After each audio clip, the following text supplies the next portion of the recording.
하나님께서 오늘 우리들에게 허락하신 말씀은 신약성경 마태복음 21장 33절의 말씀입니다. 다른 한 비유를 들으라. 한 집 주인이 포도원을 만들어 산 울타리로 두르고 거기에 즙자는 틀을 만들고 망대를 짓고 농부들에게 새로 주고 타국에 갔더니. 아멘.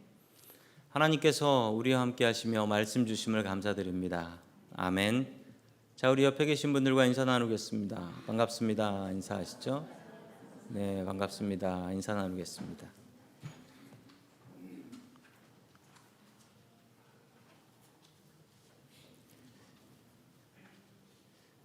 설교란 무엇일까요? 설교란, 제가 생각하는 설교는 하나님의 말씀을 배우는 것입니다. 하나님의 말씀을 통하여서 나에게 주시는 그 메시지는 무엇인가 알려고 애쓰고, 또 하나님의 말씀을 통하여 나의 삶을 한 걸음 두 걸음 바꿔 나아가는 것이 바로 설교라고 생각합니다.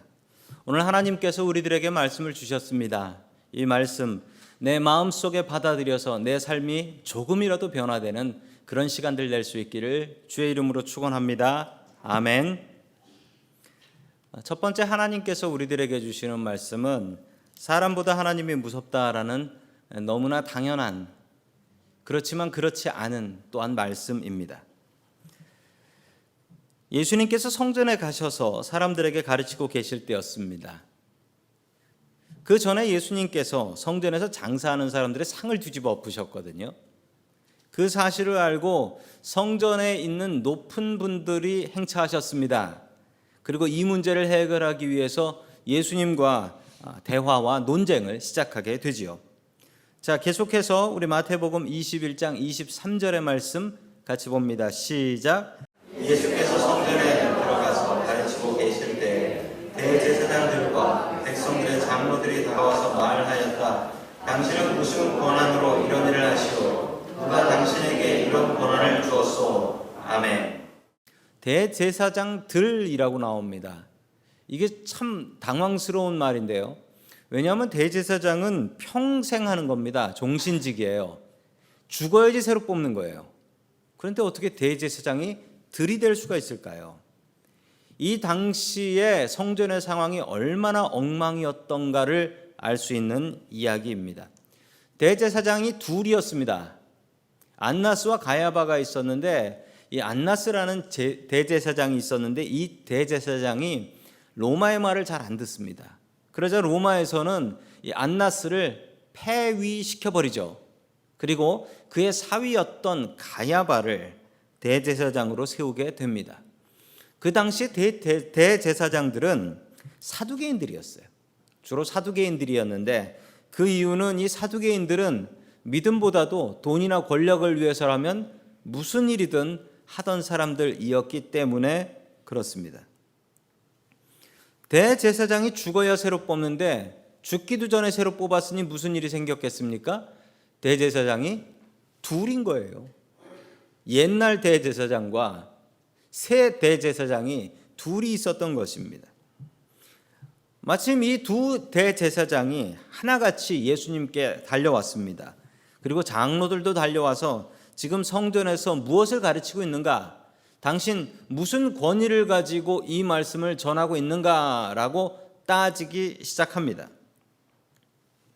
이 사람들은 왜 이러는 것일까요? 예수님의 말씀이 옳은 것을 그들은 알고 있었습니다.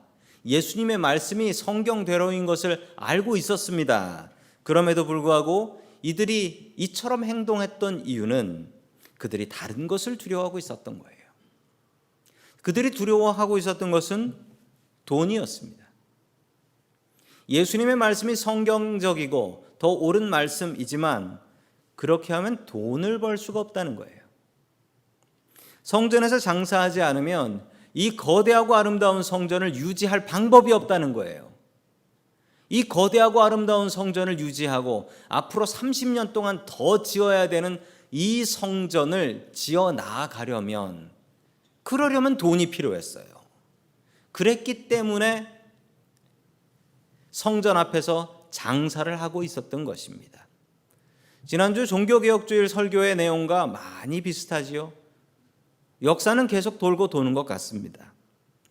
하나님께서 언제 그렇게 아름답고 화려한 성전 지어달라고 부탁하셨던가요? 지어달라고 부탁하지 않았습니다. 그것이 다 자기들의 만족이었던 거예요. 자기들의 만족. 교회 건물이 중요할까요? 중요합니다. 중요하지 않다 생각하시는 분도 계시겠지만 교회 건물은 너무나 중요합니다. 샌프란시스코의 한 반 정도의 교회는 교회 건물이 없어서 미국 교회를 빌려 쓰는데, 제가 한 번은 설교하러 간 교회가 있었는데 그 교회에서 건물이 없으면 저렇게들 예배를 드리는구나, 제가 보고서 참 많이 감동이 되었습니다. 어떻게 예배를 드리냐면, 일찌감치 오신 분들이 이제 목사님과 함께 예배당의 의자를 다 정리해요. 예배 드릴 수 있게. 그리고 목사님 댁에 있는 주차장에 있는 믹서하고 앰프하고 스피커를 다 차에 실어 와요. 그럼 그걸 다 설치를 합니다. 악기니 드럼이니 다 설치를 해요. 그렇게 예배를 드리고 나서 식사를 하는데 한국 음식은 먹지도 못해요. 간단하게 미국 음식으로 때우고 갑니다. 그리고 애들은 뛰어놀지 말라고 합니다. 너희들 뛰어놀다가 섞어놓고 어질러 놓으면 큰일 난다. 그렇게 해서 다시 다 원위치를 시키고 갑니다. 조심조심 한 소리 안 들으려고. 그렇게 집에 가면 주일 저녁에 목사님한테 미국 목사님이 전화가 와요. 뭐가 없어졌다, 뭐가 어떻게 됐다, 좀 조심해서 써라. 몇 번 그렇게 전화가 오면 방 빼주세요 라는 얘기가 나온다는 거예요. 그 교회 사모님은 교회 갈 때 성경보다도 더 중요한 것이 뭐냐, 밥통이래요. 밥통을 들고 가야 돼. 하이 20인들은 밥통을 이렇게 사모님이 들고 다니시는 거예요. 그걸 보면서 교회 건물 있는 게 얼마나 좋고 행복한 것인가, 이것을 깨닫게 되었습니다. 그러나 건물은 중요한데 우리에게 중요한 것이지 하나님께는 중요한 게 아니에요. 이거 분명히 아셔야 돼요. 하나님은 건물을 보시지 않고 하나님께서는 우리의 마음을 보십니다. 건물은 우리에게 편한 거예요. 이건 하나님께 편한 것이 아닙니다. 진짜 성전은 이 건물이 아닙니다. 진짜 성전은 우리들의 마음입니다. 우리들의 마음을 아름다운 주님의 성전으로 갖고 나아갈 수 있길 축원합니다. 아멘. 자, 마태복음 21장 46절의 말씀 계속해서 봅니다. 시작. 그를 잡으려고 하였으나 우리들이 무서워서 그렇게 하지 못하였다. 우리가 예수를 예언자로 여기고 있었기 때문이다. 아멘. 또한 대제사장들과 장로들이 두려워했던 것은 무엇이었나요? 돈만큼이나 두려워했던 것은 하나님이 아닌 사람들이었다라고 하지요. 무리들이 두려워서, 무리들이 무서워서라고 성경은 나와 있습니다. 그럴 만도 한 게 사람이 정말 무서웠습니다. 예루살렘에는 보통 5만 명이 안 되는 인구들이 살고 있었어요. 그런데 지금이 6월절입니다. 6월절이 되면 이 5만 명도 안 되는 도시에 100만 명이 넘는 사람들이 모이는데, 이 사람들이 전 세계에서 모였어요. 전 세계에서. 이방인들도 6월절엔 성전에 갔으니까요. 자, 이렇게 많이 모인 사람들은 믿음이 있었고 하나님을 위해서는 목숨이라도 내놓겠다라고 하던 신앙인들이었습니다. 얼마나 두려운 일입니까? 이 사람들이 뭉치면 무슨 일이라도 저지를 수 있는 거예요. 로마의 총독부는 북쪽에 있는 해안가인 가이사라라는 곳에 있었습니다. 그러나 이 6월절이 되면 로마 총독은 특별히 예루살렘 성전 안으로 들어와서 특별 경계 근무를 서게 됩니다. 왜냐하면 사람들이 무서우니까요. 이 사람들이 모여서 무슨 일을 할지 모르니까 로마 총독도 사람들이 무서워서 6월절에는 예루살렘 성 안에 있었습니다. 그런데 이러면 망하게 됩니다. 사람을 무서워하면 안 됩니다. 하나님을 무서워해야지요. 무서운 사람은 무섭지요. 그러나 그 사람보다 더 무서운 최상의 두려움은 하나님이어야 합니다. 지난주는 종교개혁주일이었습니다. 종교개혁자들이 마음속으로 되뇌었던 말들이 있습니다. 이 두 번째 줄에 나오는 건 라틴어인데, 개혁되는 교회는 항상 개혁되어야 한다라는 말씀이에요. 교회가 개혁이 되어야 됩니다. 그 개혁되는 교회를 우리는 영어로 Reformed Church라고 해요. 그런데 Reformed가 되면 안 된다는 거예요. Reforming, 매일매일 개혁하고 바꿔 나아가는 교회가 바로 개혁되는 교회, 개혁교회라는 사실입니다. 바리새인과 사두개인들도 한때는 개혁자였죠. 그러나 그들이 개혁의 대상이 되었던 이유는 뭡니까? 스스로를 바꾸지 않았던 것입니다. 우리는 더 이상 바꿀 필요 없이 완전하고 완벽하다, 이 생각을 가지고 살았던 것입니다. 우리도 마찬가지입니다. 우리들의 한 주를 다시 한번 돌아보시기 바랍니다. 무엇을 두려워하며 사셨습니까? 어떤 것을 두려워하며 사셨습니까? 한 주간 동안 하나님 생각 얼마나 하고 하나님을 얼마나 두려워하고 사셨습니까? 한 주간 돈 무서운 것 생각하며 돈 벌기 위해서 애쓰며 사셨습니까? 한 주간 동안 사람을 무서워하며 남편과 아내와 사장님을 무서워하며 사셨습니까? 그렇다면 우리들의 삶이 오늘 성경에 나오는 대제사장과 다른 것이 무엇입니까? 매일매일 하나님의 말씀을 묵상하십시오. 그리고 하나님을 가장 두려워하며 하나님께서 나에게 원하시는 것이 무엇인가를 묵상하며 살아갈 수 있기를 축원합니다. 아멘. 두 번째, 하나님께서 우리들에게 주시는 말씀은 내 것이 아닙니다 라는 말씀입니다. 감사하게 지난주에 그 샌프란시스코 목회자 수련회로 LA에 잘 다녀왔습니다. 그 LA에 가서 그 게티 박물관에서 그 아시리아 특별전이 있어서 그걸 예약해 가지고 가려고 했는데 마침 가는 날 LA에 산불이 났는데 그 산불 이름이 게티 파이어더라고요. 못 갔습니다. 참 안타까웠습니다. 이쪽에서 목회하시다가 LA로 내려가신 목사님이 계셔서 그분을 배울 기회가 있었는데 그분이 이런 말씀을 하셨어요. 이 동네 사는 동안 어떤 싱글 하우스를 렌트를 해서 살았다라고 말씀하셨습니다. 한 15년을 사셨대요. 근데 주인이 참 좋은 분이어가지고 주인이 방값을 목사님이라고 안 올렸답니다. 미국 분인데 15년을 살았는데 15년 동안 한 번도 올리질 않았대요. 정말 싸게 사셨더라고요. 너무 좋은 주인이라서 목사님은 행복하게 그 집에서 사셨는데 그러다가 그 할아버지가 돌아가셨어요. 돌아가시면서 집을 자기 아들에게 물려줬습니다. 아들은 필요 없는 집이다라고 생각해서 집을 팔려고 목사님에게 방 빼주십시오, 나가주십시오 라고 했습니다. 방 빼기 싫으면 사십시오. 그런데 가격은 2밀리언입니다 라고 해서 목사님이 그냥 포기하셨답니다. 목사님께서 방 빼달라는 이야기를 들으시고 가슴이 철렁하면서 이게 내 집인데 왜? 라는 생각이 들더래요.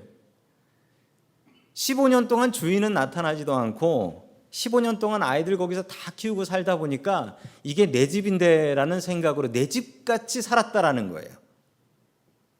집 나가라고 하니까 그때는 야, 내 집 뺏겼어 라는 생각이 들더랍니다. 잘 생각해 보십시오. 내가 계속 들고 있다고 해서 내 것인 양 착각하는 것들이 있다는 것입니다. 내 것이 아니에요. 내 것이 아닌데 내가 가지고 있고 주인이 나타나지 않으니 내 것인 것처럼 착각합니다. 우리가 가지고 있는 대부분의 것들이 그렇습니다.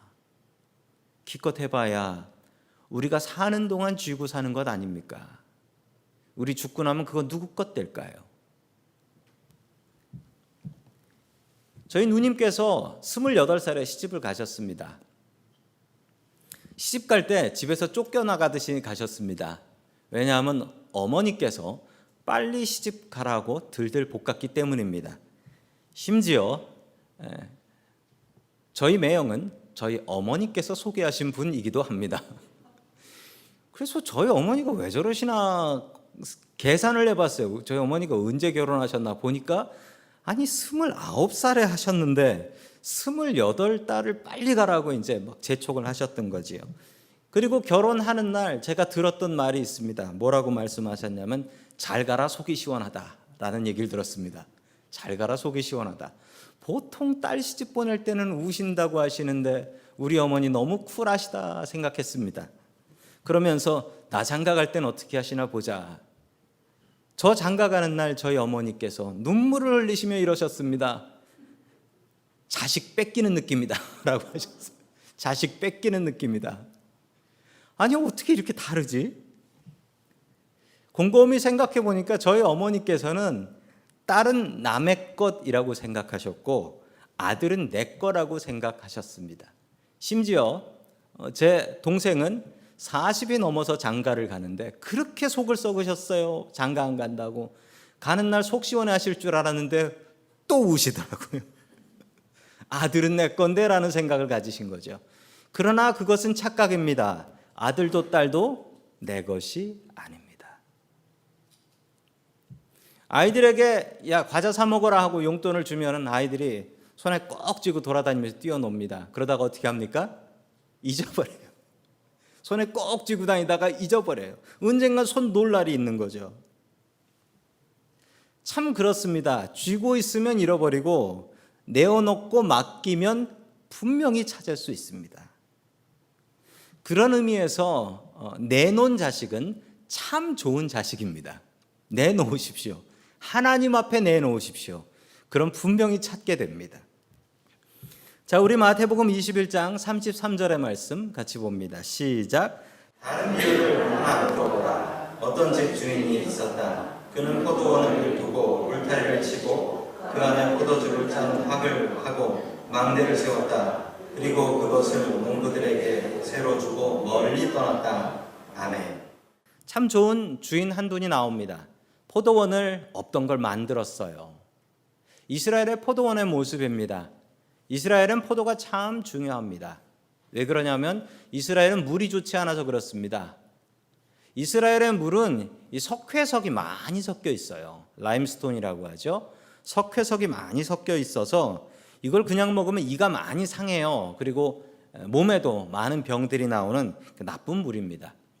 그래서 이스라엘은 포도주나 포도즙을 만들어서 먹었습니다. 저건 몸에 나쁘지 않으니까요. 물 좋은 곳에 사는 것이 얼마나 행복한지 모릅니다. 미국에서도 물 제일 좋은 곳이 이 동네래요. 수돗물이 이 동네가 왜 좋냐 했더니 요세미티에서 가져온다라고 합니다. 그래서 물이 제일 좋은 곳이라고 합니다. 울타리를 쳤답니다. 왜 쳤냐? 산에서 여우라든지 들짐승들이 내와서 이 농사한 걸 다 따먹기 때문에 그렇죠. 아주 큰 포도원 같습니다. 포도즙 짜는 틀까지 있어요. 이게 없으면 어떻게 해야 되냐? 포도를 다 따가지고 포도주 따는 틀까지 가야 됩니다. 거기서 다시 또 짜야 되는 거죠. 망대까지 세웠답니다. 적들이 쳐들어오는 것까지 볼 수 있다고 하니 분명히 이 포도원은 아주 큰 포도원이에요. 이런 포도원에서 보호받으면서 농사질 수 있다는 것은 정말로 행복한 일입니다. 그런데 갑자기 주인한테 일이 생겨요. 그래서 농부들에게 세를 주고서 먼 나라로 떠나게 됩니다. 이런 농부들을 어떤 농부라고 하죠? 뭐라고 부르냐면 소장농이라고 합니다. 소장농. 자기 땅이 아닌 다른 땅에서, 남의 땅에서 빌려서 농사 짓는 사람들, 주로 가난한 분들이죠. 다른 나라로 떠났다라고 하는데 그 당시엔 이런 일들이 종종 있었습니다. 왜냐하면 높은 사람이 부자가 자기 원래 나라에서 부름을 받아서 그곳에서 왕이 되어 귀족이 되어 가게 되는 일들은 종종 벌어지는 일이었다라고 합니다. 바로 이 주인이 누구일까요? 이 주인이 바로 하나님이십니다. 하나님께서 우리의 참 좋은 주인 되십니다. 좋은 주인의 특징이 있습니다. 이 새 사시는 분들은 아실 거예요. 좋은 주인의 특징이 뭡니까? 주인이 주인 행세를 안 하면 그게 좋은 주인이에요. 주인이 내가 주인이네 하면서 나타나가지고 이거 깨끗하게 쓰고 조심해서 쓰고 이러면 그건 나쁜 주인이에요. 좋은 주인은 주인 행세를 하지 않습니다. 주인인데 주인인 척 하고 다니지 않습니다.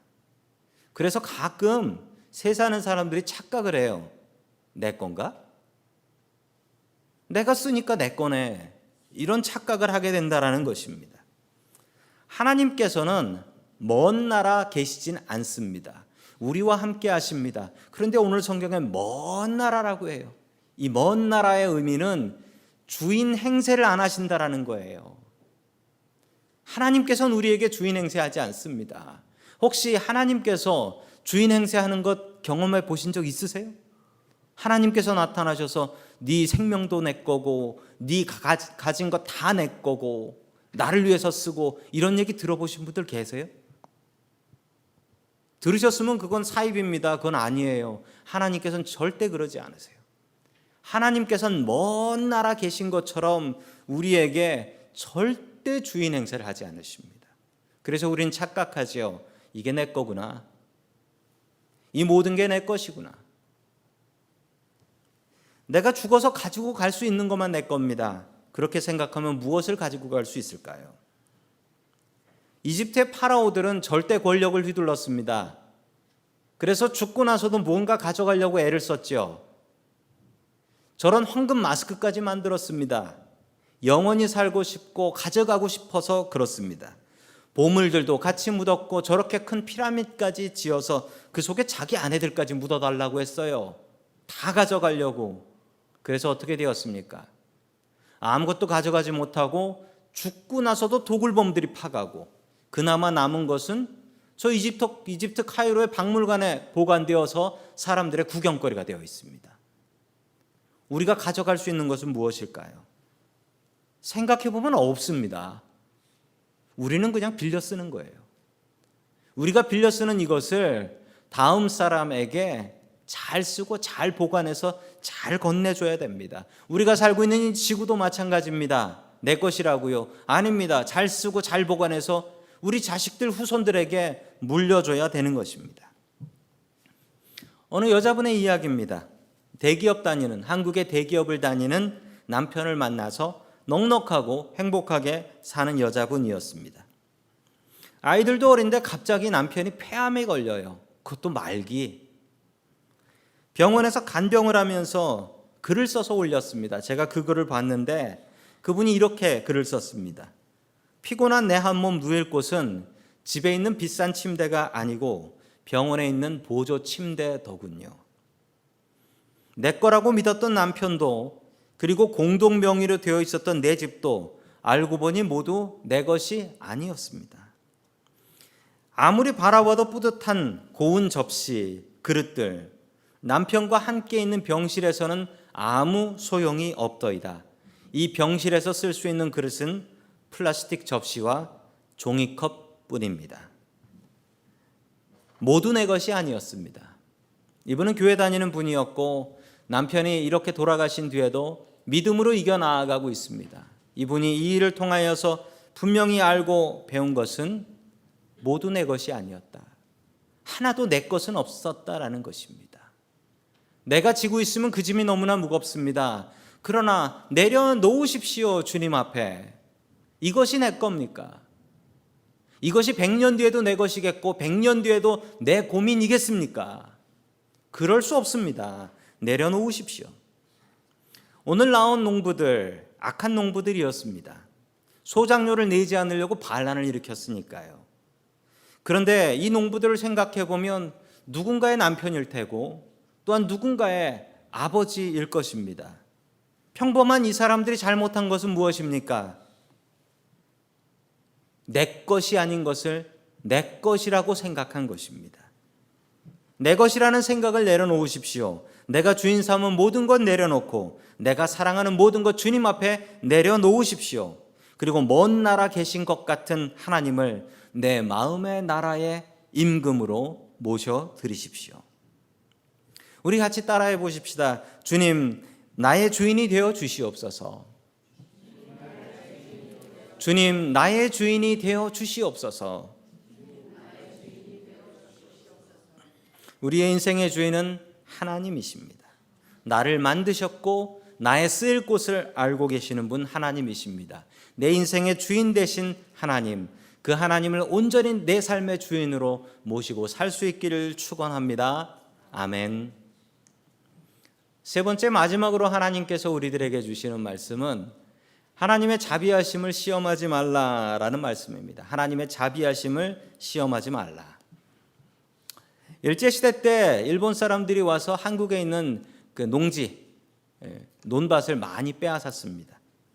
그리고 이 논밭을 누구에게 줬냐면은 일본한테 친일하던 사람들에게 많이 줘서 엄청난 땅을 가진 지주들이 많이 생겨났습니다. 그리고 이 지주들은 가난한 소작농들에게 많은 것을 빼앗아 갔습니다. 소작농들은 지주하고 계약을 해야 되는데 흉년이 있고 풍년이 있는데 그런 것 상관하지 않고 무조건 얼마를 지주한테 갖다 줘야 되는데 심지어는 농사 지은 사람보다 지주가 더 많이 가져갈 때도 있었대요.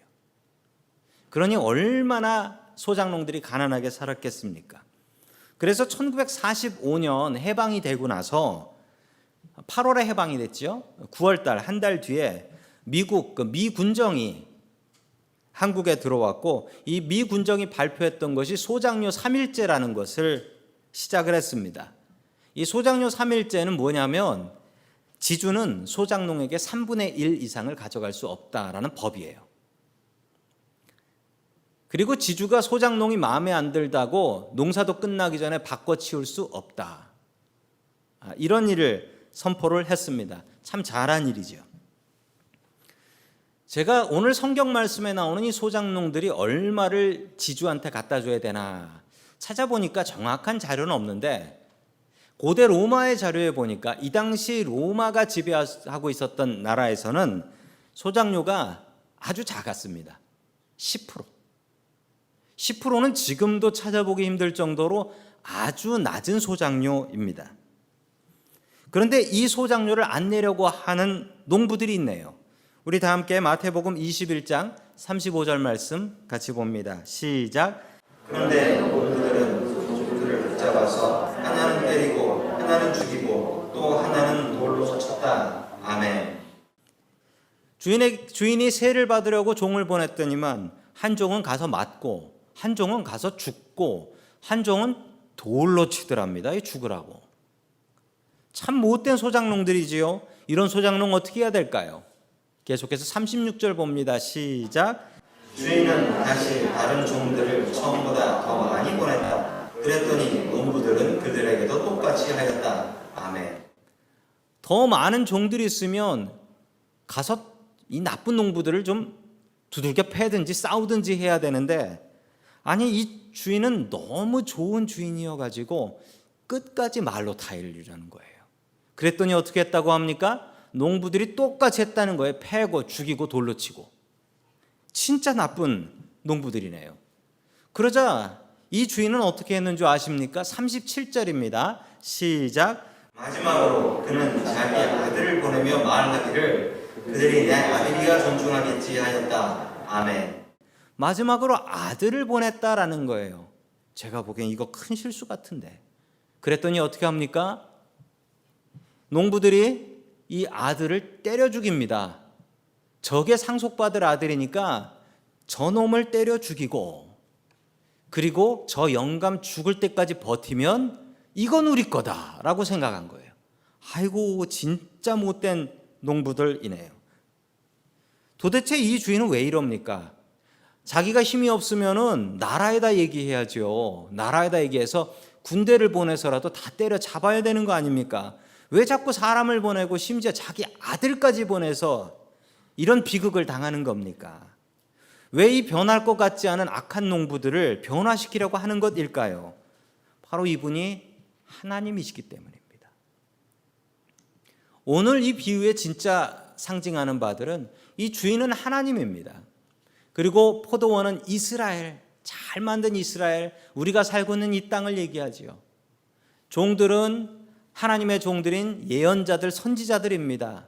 아들은 예수님이고요. 농부들은 당시 말 안 듣고 백성들을 엉뚱한 길로 끌고 가던 종교 지도자들, 하나님의 말씀에 순종하지 않는 지금 우리들의 모습입니다. 하나님은 오래 참으십니다. 하나님께서는 참으려고 마음 먹으시면 몇 천년, 몇만 년 기다리시는 건 일도 아니게 기다리십니다. 그러나 언젠가는 하나님께서 심판하실 날이 온다라는 사실입니다. 저는 그날이 무척 두렵습니다. 그날은 주님께서 원칙대로 심판하실 날입니다. 자, 계속해서 41절의 말씀 봅니다. 시작. 그들이 예수께 말하였다. 그 악한 자들을 가차없이 죽이고 제때 소출을 받을 다른 농부들에게 포도원을 맡길 것입니다. 아멘. 하나님의 자비를 시험하지 마십시오. 하나님께서 먼 나라 사시는 분 같습니다. 먼 나라 사셔서 나와는 상관없이 사시는 것 같고, 하나님이 있다라고 믿으면 계신 것 같은데 하나님 안 계신가라고 생각하면 정말 없는 것 같이 느껴집니다. 내가 복 받을 일을 해도 하나님께서는 바로 하늘문을 열고 복 내려주시지 않으십니다. 내가 벼락 맞고 벌 받을 짓을 해도 하나님께서는 바로 하늘문을 열고 벼락을 내리지 않으십니다.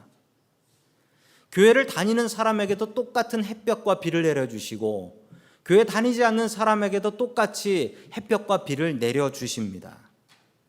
그 자비하심 덕분에 살지요. 하나님께서 우리가 한 대로 그대로 바로 갚아주시면 여기에 살아있을 사람이 어디에 있겠습니까? 하나님의 자비하심 때문에 삽니다. 꾸준히 계속해서 종을 보내시며 너 그렇게 살면 안 된다, 너 그렇게 살면 벌 받는다 알려주시는 하나님의 자비하심 덕분에 삽니다. 그러나 그 자비는 언젠가 끝이 난다라는 사실입니다. 그 자비는 언젠가 끝이 나요. 가차없이 심판하실 날이 옵니다. 그날을 두려워하십시오. 그리고 그날을 준비하며 사십시오. 내가 가진 것이 내 것이 아닙니다. 내가 사랑하고 내가 주인 삼은 것들이 내 것이 아닙니다. 나 죽고 나면 아무것도 없습니다. 모두 다 빌려 쓰다 가는 인생입니다. 내가 주인 삼은 것을 주님 앞에 내려놓고 주님의 뜻대로 나에게 맡겨진 가족들 사랑하고 나에게 맡겨주신 것들을 하나님의 영광을 위해서 사용하는 저와 성도 여러분들 될 수 있기를 주의 이름으로 축원합니다. 아멘.